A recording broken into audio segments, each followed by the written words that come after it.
ওরা তো সিমেন্ট ধরে না কোনো কিছু এত বুড়ো হলো বুড়ো তো বাড়াইছো তারপরে না যত এটা ভাঙছে সেই হিসেবে গুঁড়ো পাবো এই তো গুঁড়ো বাড়ে আর পানি দেন না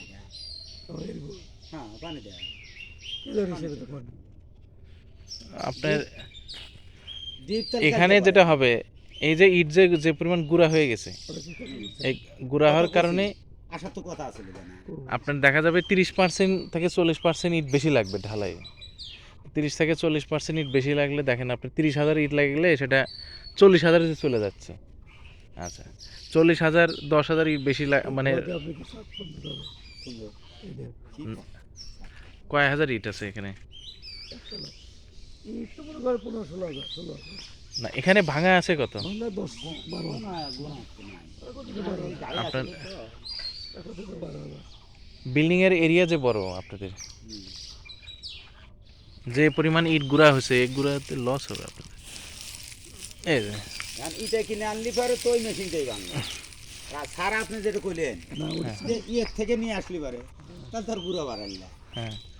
প্রথম কথা ওটাই ছিল যে ওই ইয়ের থেকে আনবো কিন্তু এইটাও মানে নষ্ট হয়ে গেছে তো কোনো আছে ঢালাই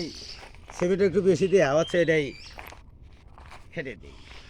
মানে আনছে তো অনেক দিন হলি অনেক দিন হলে 3 বছর ভুলে বেড়ে গেছে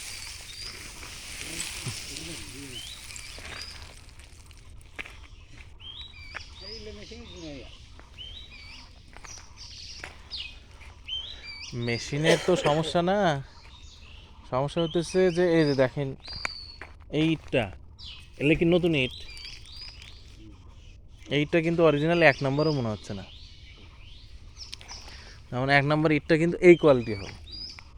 এই ইটটা কিন্তু আপনার গুঁড়া হবে না বেশি। কারণ তো 1 নম্বরই কিনছে এখন কথা হইতেছে যে আমি যখন পাড়া থেকে তো 2-1টা ঢুকাইবি ওপরে তো ব্যবসা এই যে এই ইটগুলো ভালো হ্যাঁ ওজনও আছে 1 নম্বর ইট। ওরা গাড়ি বানাতেই থিয়ে দেয় বানাতেই থিয়ে দেয় হ্যাঁ ওটা ভালো কি ভালো কেমন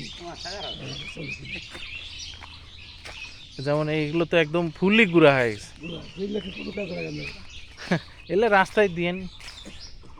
বালির বদলে।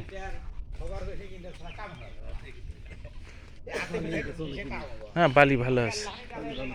আপনারা যমুনার কাছে থেকে যদি ভালো বালি না পান তাহলে তো সমস্যা। তবে বালি আর একটু মোটা দানা হলে বেশি ভালো হয়। এর থেকে মোটা আনলে স্যার ওই তাহলে ঢেরে থেকে আনা নাকি দেখুন বালি যত মোটা হয় সবাই এটা দিয়ে আপনাদের ওই দিক তো ইল্লাই নিয়ে যেতেছে এই যমুনা থেকে বালি বলতে তো আমরা বুঝি কুষ্টিয়ার বালি, ঠিক আছে কুষ্টিয়ার থেকে নিয়ে আসা লাগবে ওদের বালি। আগে আপনাদের ওই দিক দিয়ে এখন বালু বেশি যেতেছে এই ডেকুরে থেকে আসে না ভালো হ্যাঁ ডেকুরি থেকে আসে ডেকুরেটের দাম বেশি ওটা হলো সিলিশনের মতো বুড়ি